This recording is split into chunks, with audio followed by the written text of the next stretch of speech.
Okay. All right. So I wanted to speak about Hanukkah, but I want to speak about it from a very different perspective. So we're going to start with something seemingly unrelated to Hanukkah. Now, we have the halachot of meat and milk, right? The halachot of meat and milk, of not mixing meat and milk. So let's talk about that. And from that, we're going to dig into that a little bit in detail, and then we're going to broaden back out to Hanukkah. Anybody remember what pasuk it comes from?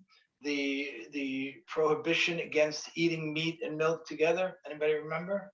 לא תבשל, Vayera? לא תבשל גדי It's in three places, right? What's the exact pasuk? You're right לא there. תבשל גדי בחלב אמו. Beautiful. Lo tevashel gedi b'chalev imo. How many times is it written? Twice. It's written 3 times. 3 times. And it's Which written. parasha? Which parasha? Vayera? It's in Shemot and Vayikra, and I don't remember where else. Maybe B'nidbar. So we have it written 3 times.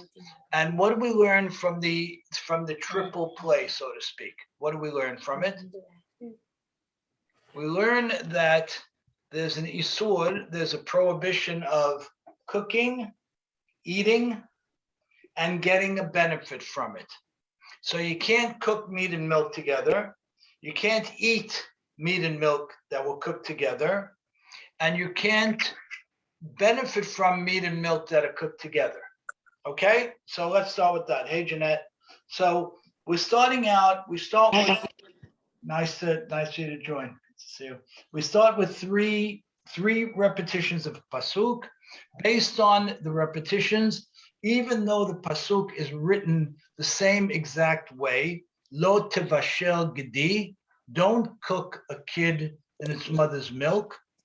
We learn out from the repetition that we're going to learn a prohibition on cooking, eating, and getting benefit from. Okay, so far? Good. Now, how do we know that when the pasuk is repeated 3 times, we learn 3 different things from it? Where do we get that from? We get it from Torah Sheba'al Peh, right? We get it from the idea that the Akadosh Baruch Hu told this to Moshe Rabbeinu. Okay, and we pass it down. So let's see. So we start with the question. This same handful of words is written 3 times. And we can't assume that God was simply repeating himself. So we say that the 3 times is to teach us 3 different things, like we said, cooking, eating, and getting benefit. Now, what do you want to do with the fact that it was written all 3 times with the word cooking? What would you say, Sarah? It's written, the pasuk is written all 3 times with the same word. You can't cook. But wait a minute. We learned out that the first time teaches us about cooking, second eating, third teaches about us about getting benefit. Now, what do you want to say based on the fact that each of the psukim, each of the verses was written exactly the same way in the terminology of cooking? What would you say about that? You're sitting in the Bet Midrash, you're learning, you're working with it. What would you say? That it's like they're making an impression on it, a very strong impression on it. Okay, strong impression, but how can I learn out 3 different things when I use the same word? Yeah? You Serene? can, but then there would be no reason to have it written 3 times. You could learn Excellent. the same 3.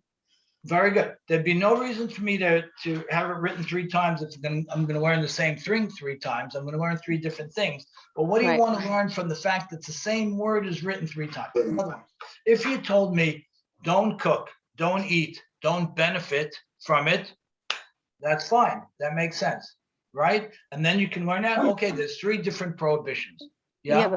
But you could technically cook it all 3 times, but each time is for a different reason. One time you could be just cooking to cook, let's say maybe you're selling it or something. The next time you could be cooking to eat, and then the next time you could be cooking to get enjoyment from it. Excellent. Like, so what if I put the meat and milk together without cooking?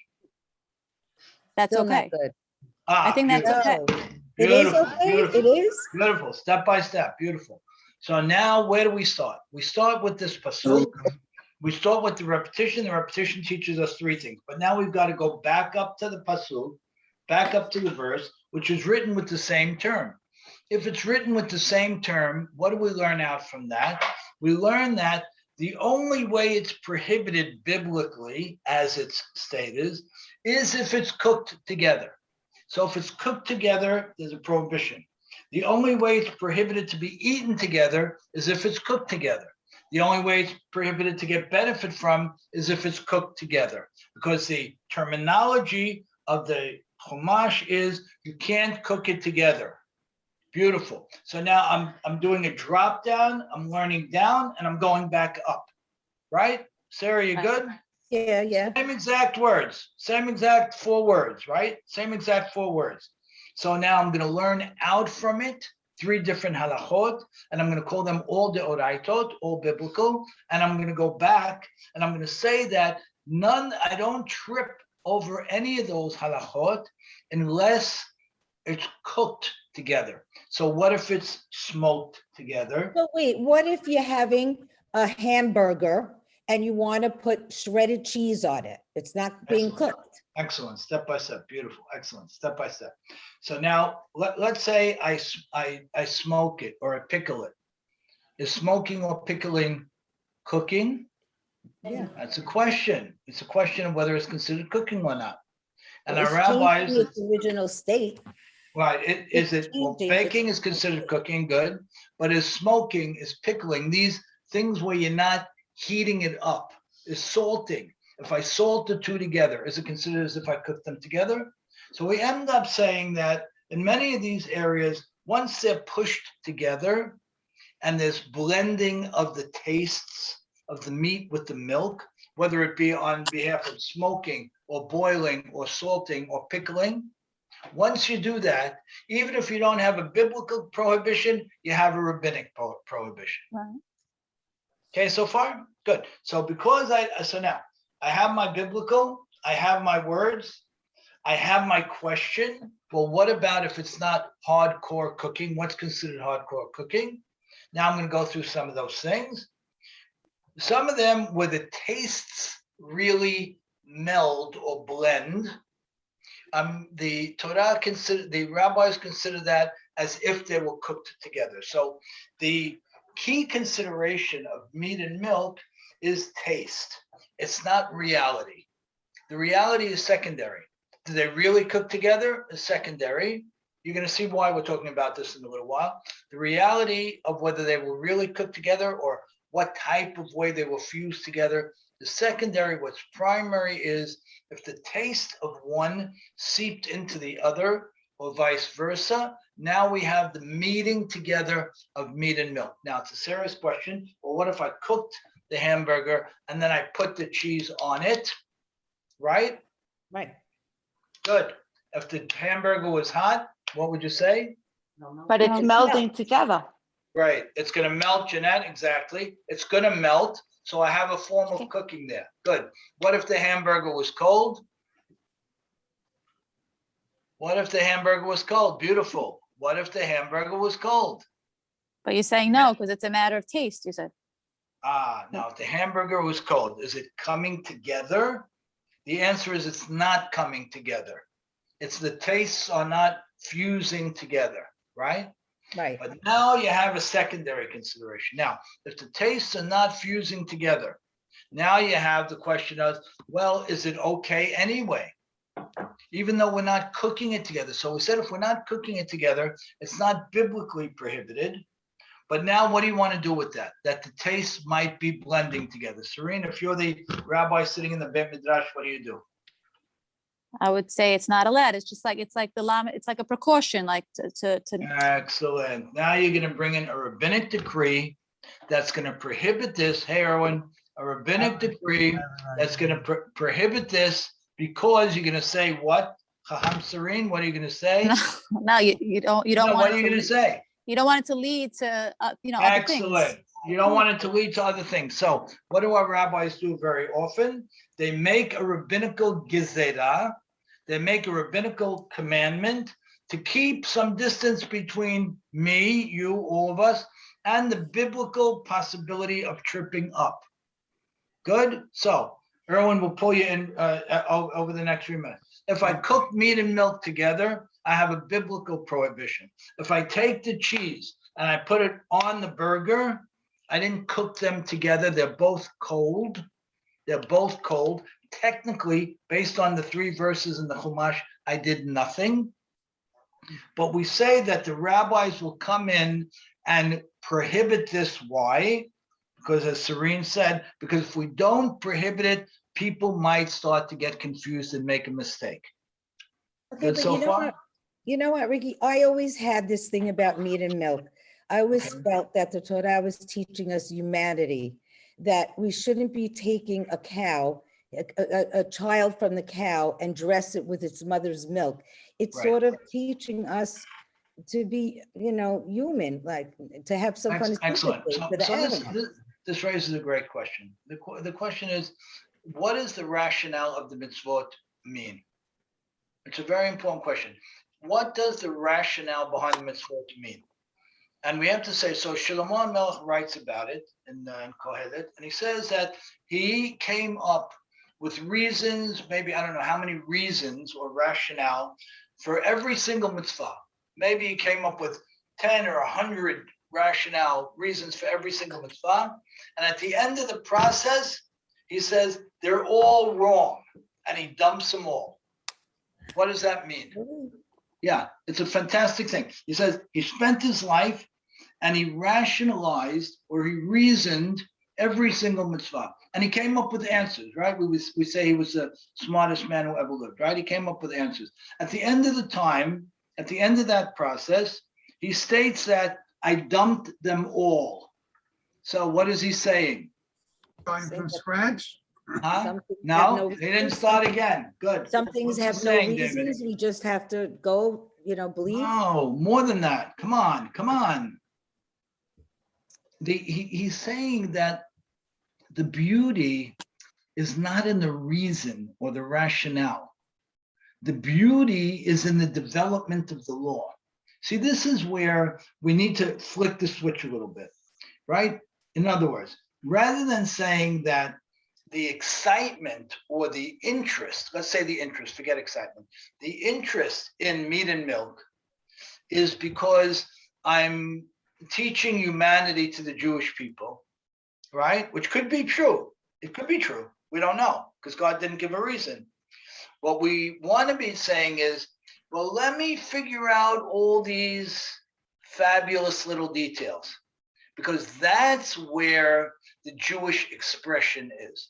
The Jewish expression is in the process, in the details, in the extensions, not in the rationale.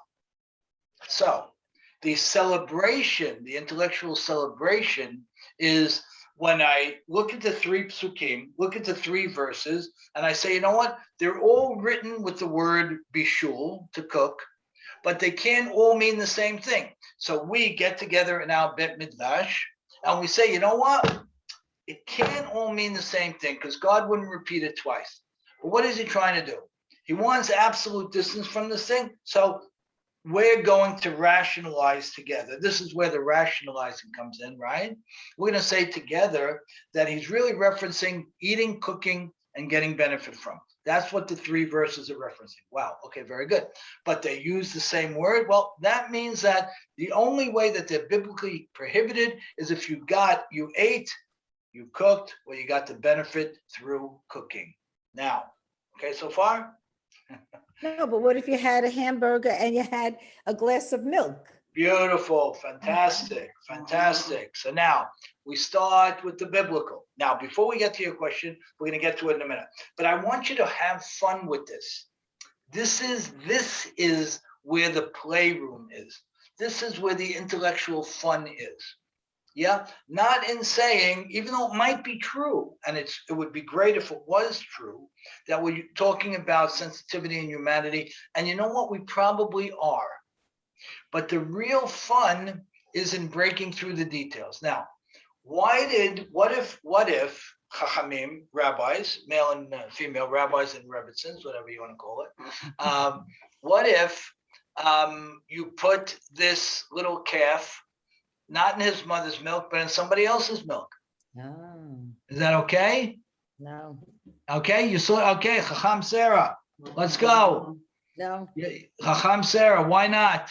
no, because, well, why not? Because that's what it says, that you can't cook, but it says in its mother's milk. Right. So now in someone else's milk, that is debatable now. Ah, Again, beautiful, it's debatable. Erwin, your Hebrew name is Yitzchak? No, Ezra. Chacham Ezra, what do you want to say? Is it specific to a mother's milk or not? Come on. If they're switching gears, no, it's No, you're the rabbi. Don't tell me about them. Is it specific to the mother's milk? Yes or no? What's your opinion? I say it's okay. What's Yeah. okay? What is that? No, yes, I can put it in somebody else's milk? yeah. Okay, good. Beautiful. David, what do you say? Cham David, Hmm? what do you Well, say? Huh? Can I put it in Uh, somebody else's milk? It says the mother's milk. mother's Cham milk. Ezra said I can put it in somebody else's milk because the pasuk is very specific. I'm not Think really about it. Chacham Serene, what do you want to say? I would say the fact that we learn about the laws of meat and milk from here in the Torah Shabbat Peh, I'm going to say no, we can't cook in the mother's milk. I'm saying we know that from here we're learning about those laws. So obviously you can't cook in someone else's milk. So you have to come up with an axiom. You need an axiom. Okay, so maybe you'll Axiom never is know. what? Maybe What? you'll never know if it's its mother's milk, so you just have to refrain from it. Well, our rabbi said like this: it's not specifically a calf, and it's not specifically the mother's milk. The Torah was using the language of the day. Hmm. This is an important axiom, that the Torah will use the language of the day. Therefore, at that time, the way people would cook meat and milk would be a calf, a young tender calf in its mother's milk. So that was the phraseology that was used. But the truth is, we're talking about everything. Good. So another drop down to our learning is that the Torah, even though it repeated the same halacha 3 times with the exact terminology, the Torah was talking about the terminology of that time and wasn't limiting it to those 2 things, to that calf and specifically to its mother's milk. Now, what about, okay, good. What about eating the cheese after the meat? What do you want to say about that? So now we learned we can't eat it together. The Pesukim only say we can't eat it together. What about eating the cheese a minute later? Chacham Sarah, what do you want to say? No, it's still in your system for a It's, certain. oh, beautiful. Excellent. So now we have a deliberation. Now the pasuk was very clear that it's about cooking it. But now you want to say, wait a second. Chacham Sarah has been saying there's something humane about this. Maybe there's even something physiological about it. We don't know. But maybe there's something even physiological about it, which means that God is telling us not to have these 2 things in our system at the same time. So now we have the question. The question comes up in the Beit Midrash. The question is, well, can I eat the cheese a minute after the meat? Now, some rabbis are going to say, sure, why not? The pasuk is very clear, says you can't eat them together. Other rabbis, like Sarah, are going to say, well, wait a minute. The meat doesn't go through your system in 1 second. There's meat in your teeth. There's meat in your mouth. The taste of the meat is still lingering. So therefore, we're going to stretch the law and we're going to say, not only can I cook it together, but I can't even eat it not only together, but one after the other. Okay, so far? Where is this all going? Another couple of minutes and you'll see. Now, what about cooking it in the same pot 15 minutes apart? What about that? What about cooking it in the same pot 15 minutes apart? Is there anything in the pasuk that says anything about that? The answer is no. So can I cook it in the same pot 15 minutes apart, Serene? The answer No. is no. Why not? Why not? Mizrah, what do you have to say? Why not? Didn't I learned once in a class, don't they, like the food could stick to the pot and it's not clean. Beautiful. There is a possibility that there's remnants of the food in the pot, enough that will give it some little taste of what was there before. So I can't cook milk in a meat pot, and I can't cook meat in a milk pot. Okay, very good. All good, fine. Now, Right, what but about, Rick, yeah. it's not the 15 minutes, it's never, right?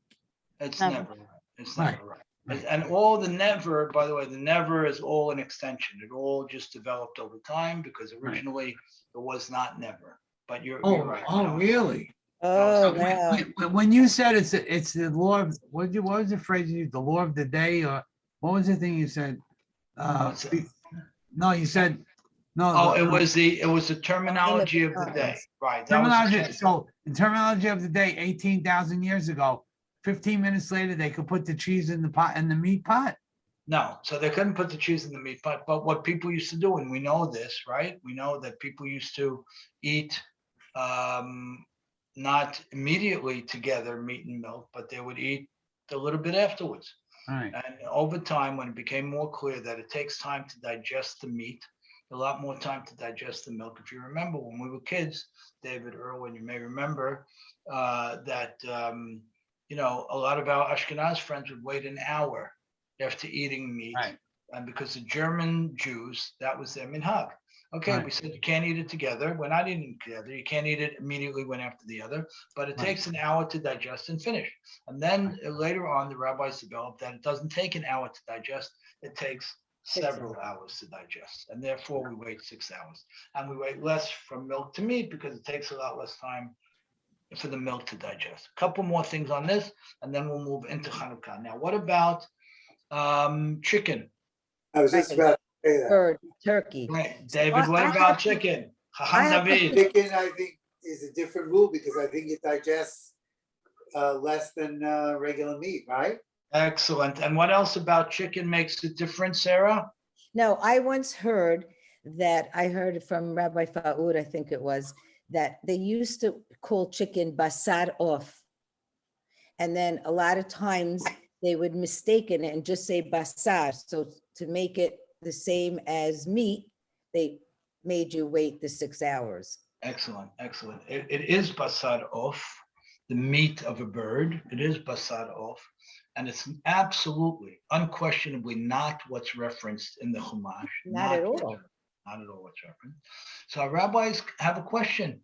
And the question is, well, what do you want to consider chicken? And what do you want to consider fish? Do you want to consider chicken like a domesticated animal, in which case it would be a biblical prohibition, like the domesticated animal is? Do you want to consider it like something altogether different? Because in fact, it really is altogether different, isn't it? Yeah.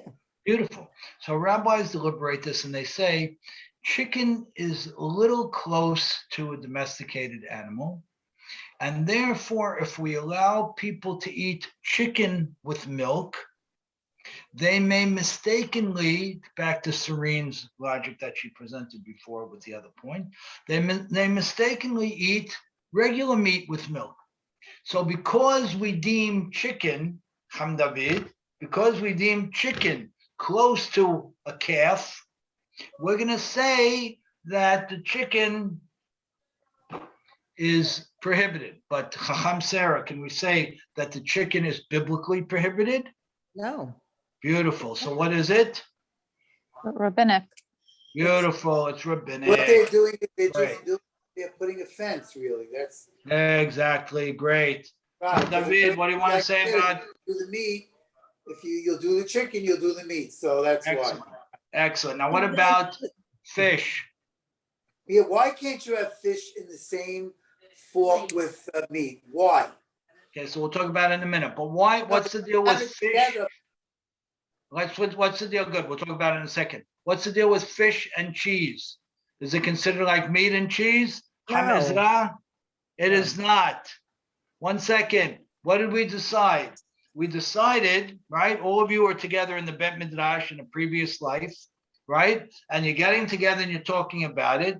And you decide that if we allow that bird meat, okay, for whatever their considerations were, or bird in general, feels a lot very similar to a domesticated animal. And therefore, if we allow people to eat chicken or turkey with milk, they may eat beef with milk. But our rabbis decreed that fish is much more distant, much less related, and therefore fish and dairy is not a problem because fish is not meat. So you can't have it together? Yes. 1 second, Serene, yeah? Now, also, like, I'm thinking about the Bet HaMikdash, like, didn't we give korbanot, like, we gave like a bird, we gave the other meats, we never gave a Right. fish. So like, Right, you could very definitely nice. say, So a fish is distant enough. Excellent. yeah, A fish is distant. Now, to go to David's point, the Shulchan Aruch deals with a question. The question is, well, somebody mentions as a side point, they say, okay, we understand that you want to call chicken meat meat. We accept it. We're going to make that a rabbinic prohibition. So if you eat a steak with cheese on top, it's biblical. If you eat chicken with cheese on top, it's rabbinic. From our perspective today, it really doesn't make a difference. The only time it'll make a difference is if there are extenuating circumstances, which we can talk about in a little bit. But what about David's point? The Shulchan Aruch brings up a question and says, well, what about having chicken with cheese? I'm sorry, fish with cheese. Fish with cheese. Isn't that dangerous? Bagels and lox. And cheese. So a few of the rabbis come down and say it's physically dangerous to eat fish with cheese. Other of the rabbis say that was a misprint in the previous source that they brought, and it's not physically dangerous to eat fish with cheese. It's physically dangerous to eat fish with meat. So we eat fish with cheese. Some Ashkenaz communities don't. People don't have a lot. And some people don't. But Ricky, Some people don't. my uncle David Towel Hacham David Tawil, he did a lot of research on it, and he found that 300 years ago, there was a very bad epidemic of Jews dying. So he decided, the rabbi then, 300 years ago, that it was because they were eating fish and milk together. And then later on, that's why we don't have it. Later on, he rescinded it. He rescinded it. So he went back. They rescinded it. They said it wasn't that. You could have fish and milk. So he went back to Beit Torah to discuss it. And the verdict was, we already made it a tradition that we're not going to have the fish with the milk. We don't want to go back on it. So it's very interesting. This is something, it's not a halacha. There is no mitzvah or averah here. It's not a halacha. It's brought down in the Shulchan Aruch as a question of, is it dangerous or not? Now, if you hold that from a health point of view, that fish with cheese is dangerous, then you shouldn't eat it together. At the end of the day, our rabbis don't prohibit it. Some say it's dangerous and some say it's not. And you said, Rabbi Hamdavi Tawil, your uncle, who had a tremendous amount of knowledge, he was back and forth on it, right? In the end? Yeah. Okay, now, David's question, where we end up, where the Shulchan Aruch ends up, is where David said, which is, we don't eat meat and fish together because that's considered dangerous. And that we all hold by. So if you're going to eat, don't the Ashkenaz have fish and meat on right. top? So what do we do? Oh, We you don't have it together, but you're having one and then you have the other. and then the other, exactly. We don't eat it together. We have Use a one. different fork.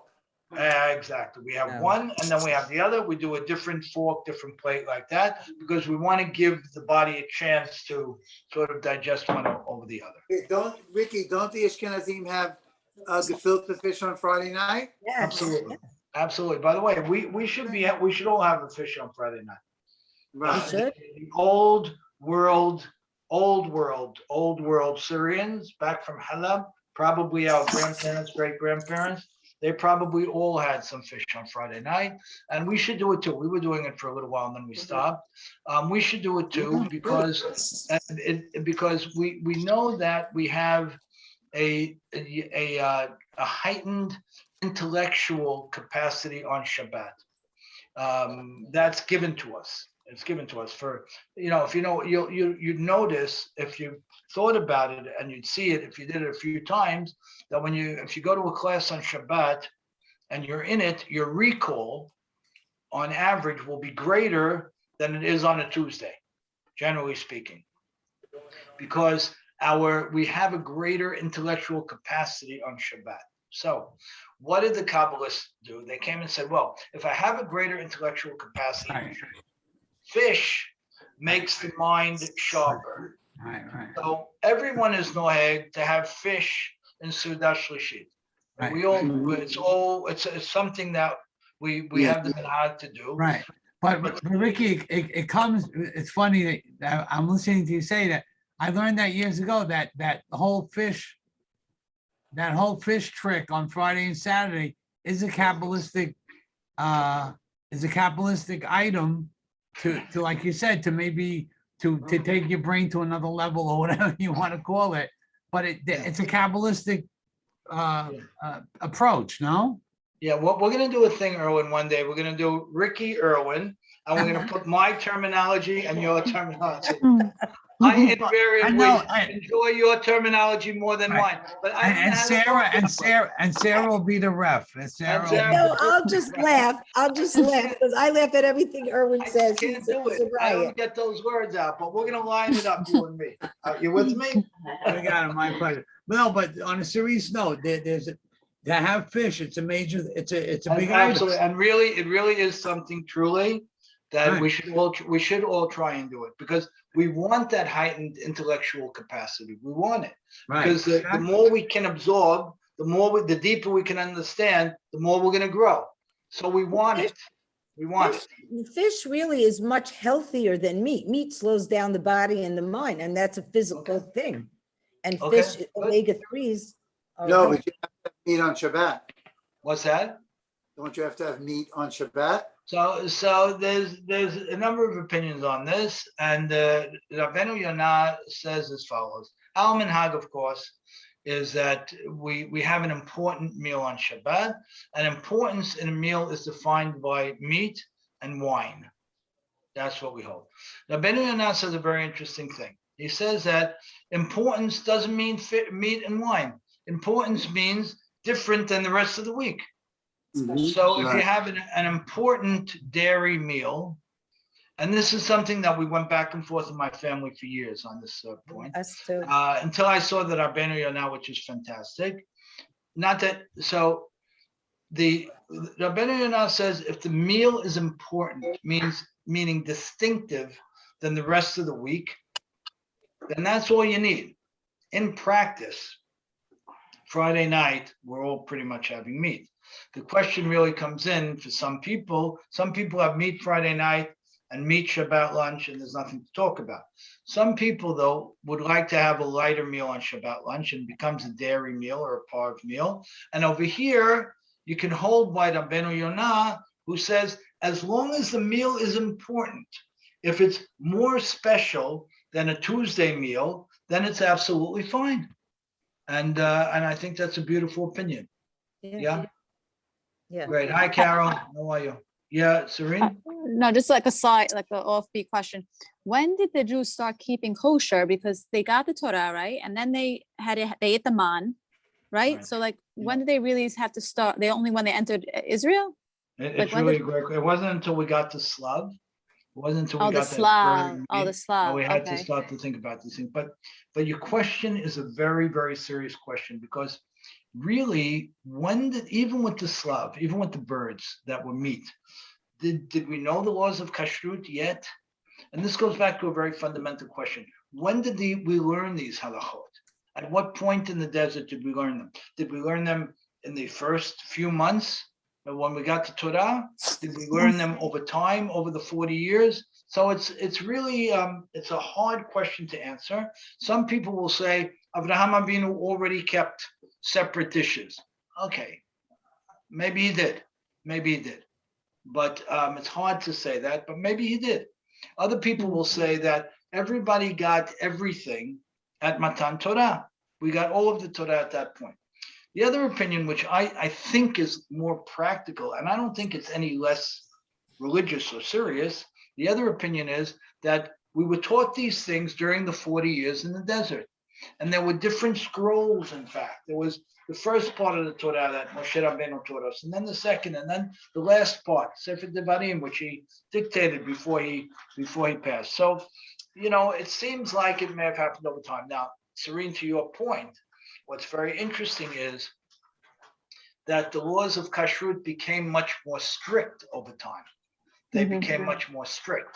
For example, a classic example of that is that really, practically speaking, there's no problem with using glass dishes for either milk or meat, because glass is not porous, it doesn't absorb, right?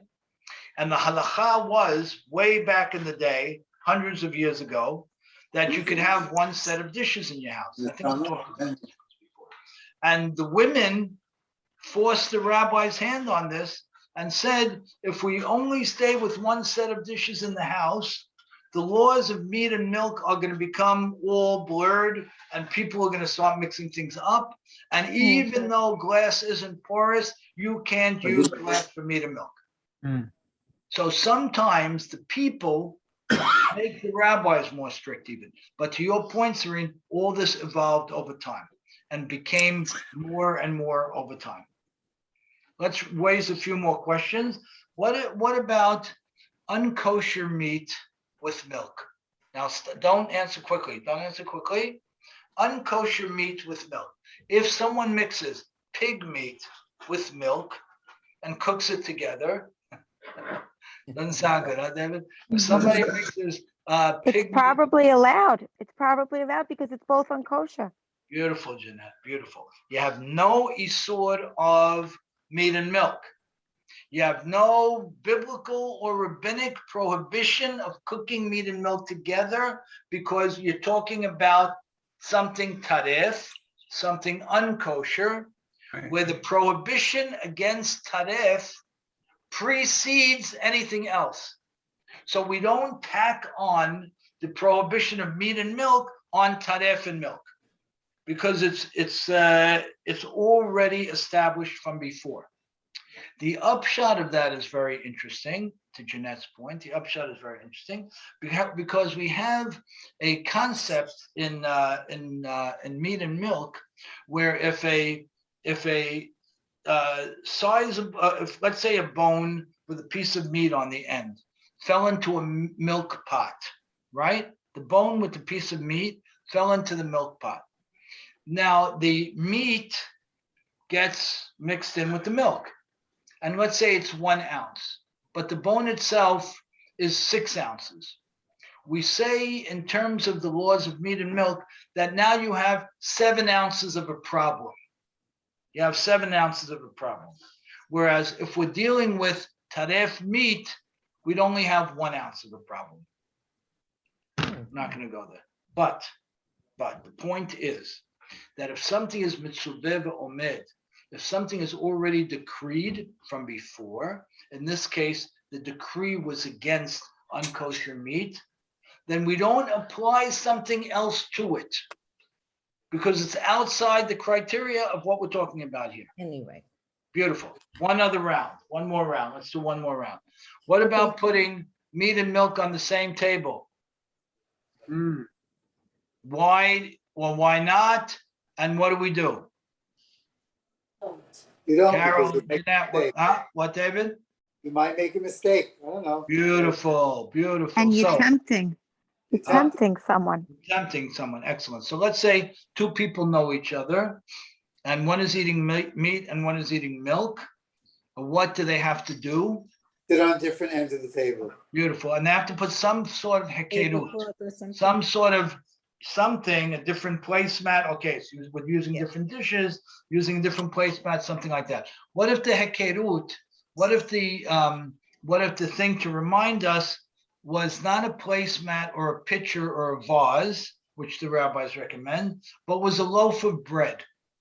They put a loaf of bread between us. Is that enough, Ham David, of a separation? Why or why not? I would say yes. Why not? Huh? They could both eat it, I would say no. Jamie says no, and she's right, because they can both eat it. Because you're gonna reach into it and eat it. You're not gonna look at it as a demarker, as a demarking element. And you may then forget, because you don't have this demarcation to separate you clearly, you may forget and you may reach into your friend's plate. or What do you do? And have a bite. Now, what if, last question, what if you're two people, one eating milk and one eating meat? You're at an inn or a cafeteria, and you don't know each other. Do you have to put something between you? No, No, why not? You're not 'cause sharing. you're not gonna grab a stranger's food. We're not sharing. Beautiful. We're Right. not sharing. Excellent. Now, if you wanted to summarize what we talked about for the last several minutes, Yeah, what's what is it? What is it called, David? What is it called? What is what we just did called? The laws of milk and meat. I don't know. Beautiful. Excellent. What is it called in broader terms? Halacha, Excellent. What is it called in even broader terms? What type of Torah is it? What type of halacha is it?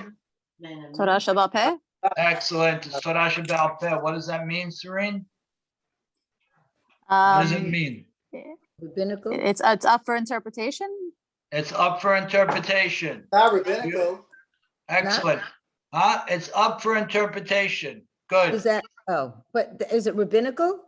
Is it? Some is rabbinic, some is biblical, but in any case, there's interpretive elements to it, right? The little exercise that we went through is tens of pages in rabbinic literature. And we did it very quickly, and we touched on a handful of points, but there are tens and tens, many tens of pages in rabbinic literature talking about these questions.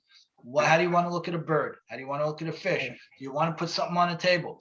Eating it together, eating it one after the other. Cleaning your teeth, not cleaning your teeth. What's a pot? How do you cook? What if you don't cook? All these elements. This is called Torah Shebe'al Peh, yeah? Ricky, okay, sir, go, sir. No, please, you first. No, so what I'm trying to understand, Ricky, is it a done deal? Because you're saying open to interpretation. Does that mean subject to challenge? Who's Oh. writing the stuff down? Who's writing? Who's taking the notes? We got Is it a done deal? Excellent, No, excellent, excellent. Hold that point. Hold the point. But Hold Ricky, it. Yeah, Serena. are you not allowed, like, to Erwin's point, aren't you, like, now we don't have the capacity to change the law? We're not holy enough of a generation, like, so we could Well, really that's it. study it and interpret, like, argue over different So- Pirushim, but we can't reinterpret it Okay. really. Let's see, excellent. Let's see. Hold these 2 points. Sarah Let's had a see. question too. Yeah. Oh, Sarah, you had a question. No, I was Jamie's gonna sticking say- up for you. She said you had a question. Oh, what'd he say? What'd she say? I said, Jamie's sticking up for you. She said you had a question. Thanks, Jamie. You I got was it. gonna say, isn't it funny? We can't cook meat and milk together, but milk comes from a meat body. That's right. It's Good. That's right. like- Good That's question. right. So I'll give you another little spin. We won't do it tonight because I think maybe you had enough. But what about an egg? I was just gonna say the egg. What about an egg? Yeah, if you're considering Why a word, can you have your It's an milk with egg. an egg? Doesn't an egg come from the chicken? Yeah, I yeah. spent 2 weeks on this concept. Wait, don't Right? they say, I learned about a bumblebee that, like, the honey, right? You can't eat a bug, but you could eat the honey. And they said that the bee has like 2 different stomachs. and digestive system, so you're able to eat the honey. So maybe it's something like that. Maybe the meat of the body of the animal doesn't really have anything to do with the production of. Very interesting, very Oh, interesting. wow. I don't know about the bee thing. I gotta learn about that, but let me tell you Yeah. about the chicken thing in a minute. Goes like this. So what did we say about chicken meat? Is it biblical or rabbinic? Rabbinic. Beautiful. So it's one step down, right? We really Mhm. grab the chicken and we pull it over into this prohibition because fundamentally it's not included here, right? Beauty. Now, now we have another drop down. We go from the chicken to the egg, right? So now what do you want to say? Do you want to say that you said that the chicken is meat. Do you want to say that the egg is like the chicken? So I have my calf where I started, right? My cow, my calf, whatever it might be. I dragged my chicken over rabbinically. Now I have another drop down to the egg. Now the question is, well, is the egg also meat or not? Chacham Serene, what do you say? Is the egg? It's not. No. Why not? It has the DNA of a chicken, which Yeah, would but that's how we got into the Beauty, problem. Sarah. It has the DNA of a chicken. Yeah. But meaning we got into the whole issue. The whole pasuk is don't cook a gedi in his mother's milk. So like we're already talking about two different things that exist in one person. Exactly. It's so silly. This is the So argument. silly. This is Right. Torah. This is the argument. This is the excitement. This is where it is. So what do our rabbis say? You have one rabbi, Rashi is one of them. He's very makil in this respect. He says that if the egg has some form or another inside the chicken, if only the yellow part is formed, but the white is not formed yet, and the shell is not formed yet, and it's on the eshkol, it's on the whatever it is of the chicken that holds the eggs, and it's covered with the veins that holding the egg in place. Rashi says that if the yolk is formed, it's considered a separate thing. And if you opened up the chicken and you found it, you can eat that egg with milk. Other opinions say that no, you have to have the halmon and the chelbon. You have to have the yolk, the inner yolk, and the white covering. And if you have those two, even if it's still held to the chicken with the veins, it's considered a separate entity. And other opinions, the very strict opinions, say that the only time the egg is not considered meat is when the shell is completely formed, even if the shell is not hard, even if it's only soft. Once it's completely formed, well, then it's considered a separate item. Point being, this here again is part of the halachic discourse. It's part of the halachic discourse. Okay? Now, where does this all take us, and how at all does it connect to Hanukkah? So it goes like this. We talked about this once, the Targum Shiv'im, when Talmai, the king Talmai, gets all of the 70 great Jewish men together, and he tells them he wants the Torah translated into Greek, right? He wants the Torah translated into Greek. He puts them each in a different cell, all at the same time. And he tells them, I want you to translate word for word from Hebrew into Greek. And what happens at the end of that process? Who remembers? What happens at the end? What do the 70 men end up with? Didn't they do something so that the Greeks wouldn't get angry? Change it a Well, little? they translate word for word the same, exactly the same, with the same changes. Anything like instead of Bereshit bara Elokim, that the Bereshit in Bereshit God created, it's Elokim bara Bereshit. God created Bereshit. So any changes they made, which were a handful, I think it was 11 or 13, I don't remember. Any changes they made were all made together. They all made the same changes. And other than those changes, which were uniform completely, the translation was exactly the same. So what would you say? That's a pretty good miracle, no? Yeah.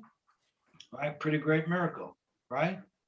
So what do our rabbis say about the day the translation was complete?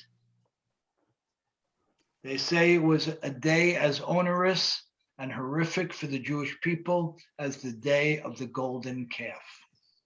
Why? I'm gonna not answer the question for a minute. I'm gonna give you one other piece, and then we're gonna pull the pieces together and wrap up.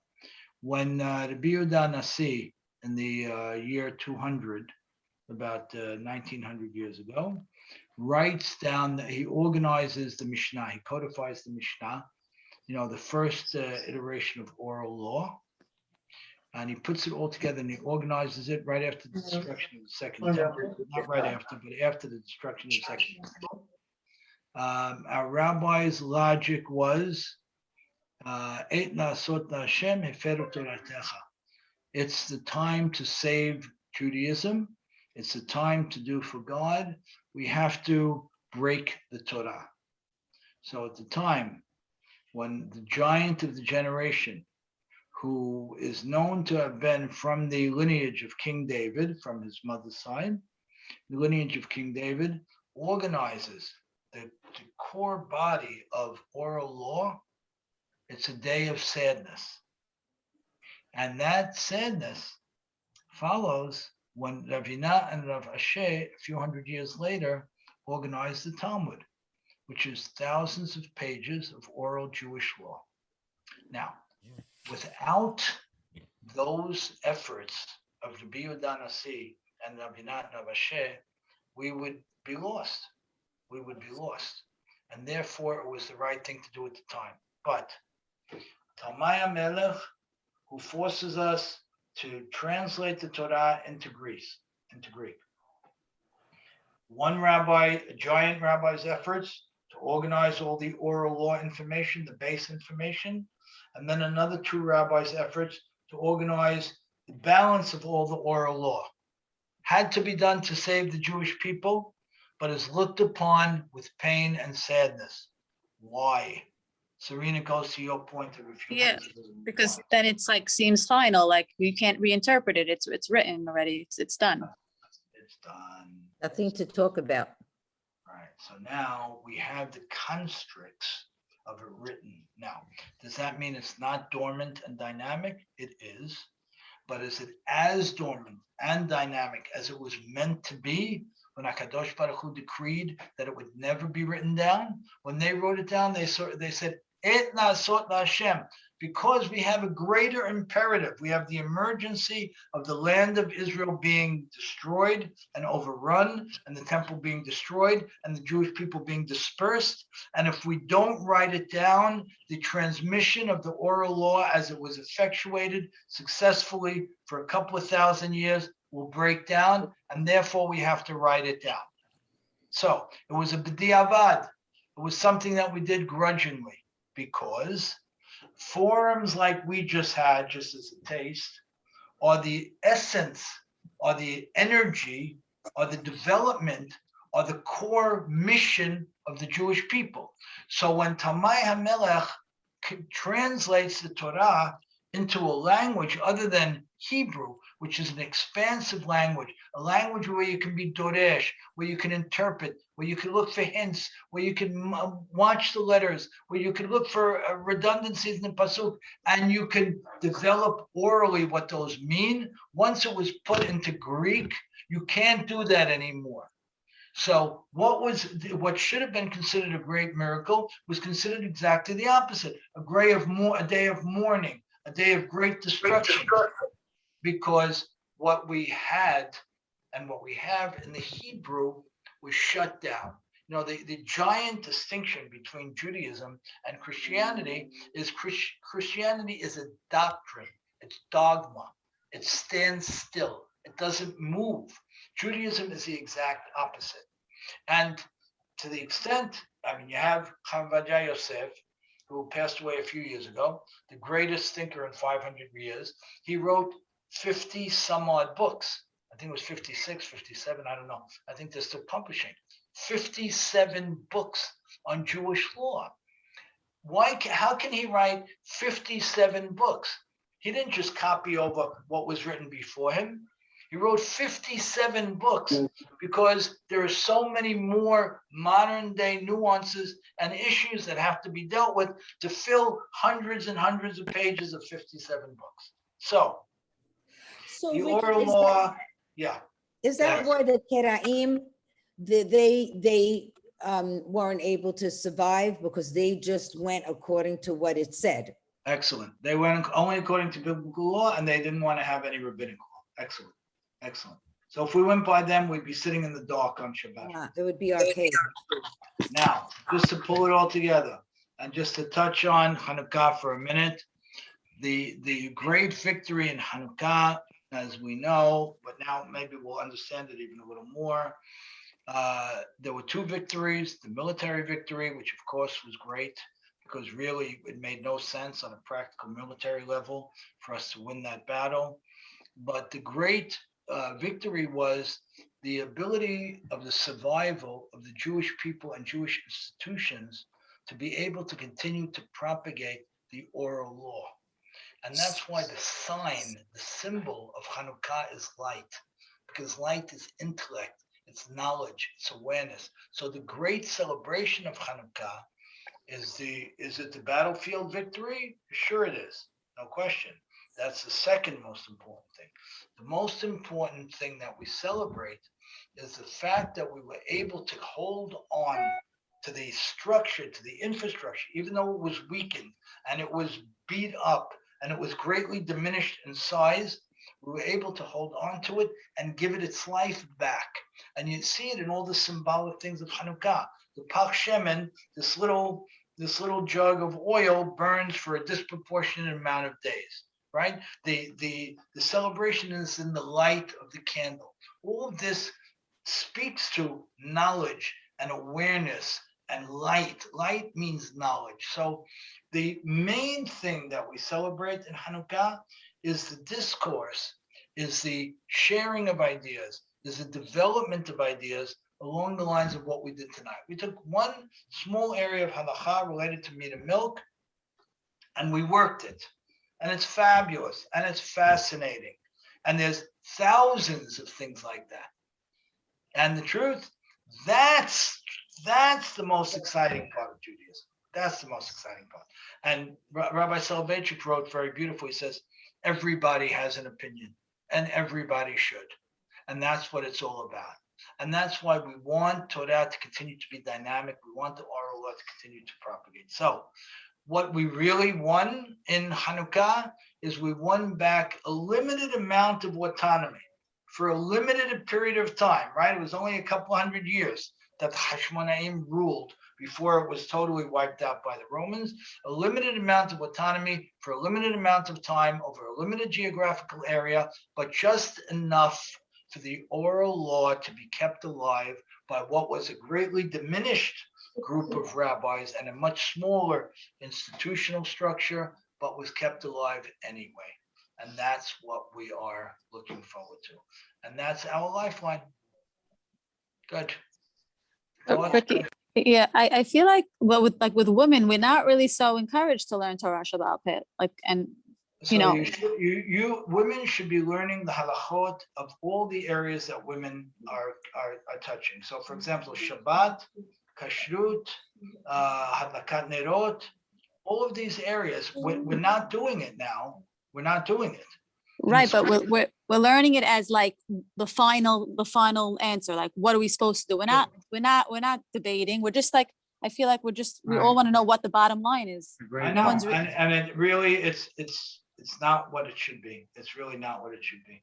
We've really strayed very far. We've strayed very far, and the greatest thinkers, Rashi's daughter, was greater than most of the men of that generation. The greatest thinkers, Rabbi Akiva's wife, and these were women. These were giants. They knew as much Torah as the men or more. So is there an obligation for women to learn all of Torah? There is not, because the assumption is that she's building the home. Got it. That's the primary focus. Good. But the core elements of halakha that a woman needs to know, she should be able to open the book just like any man and read them and debate them and be challenged by them and raise serious questions. 1,000%. Right. Good point. And any today, there's no reason not to. for men and for women, because it's completely accessible. You know, you take the Mishnah Berurah, which is spectacular. It's really the book to work with. And it's in Hebrew English. When we grew up, it didn't have dots, it didn't have punctuation. Okay, you worked with it and it was great. But now everything is punctuated, everything has dots, everything has commas, everything has periods, and the Hebrew English are side by side. You know? So you're right, Serene. And we need to take that hill back. We need to reclaim that hill. You know, can I just say something to Serene? I happen to have a million questions all the time, and I don't like to bother you, Ricky. So I Rabbi Azencourt maybe every single day. And we debate, you know, answers. I always listen to him at the end, but it's really nice to know that I could bring, like, for instance, I wanted to take a medicine that wasn't kosher, but it really helped me.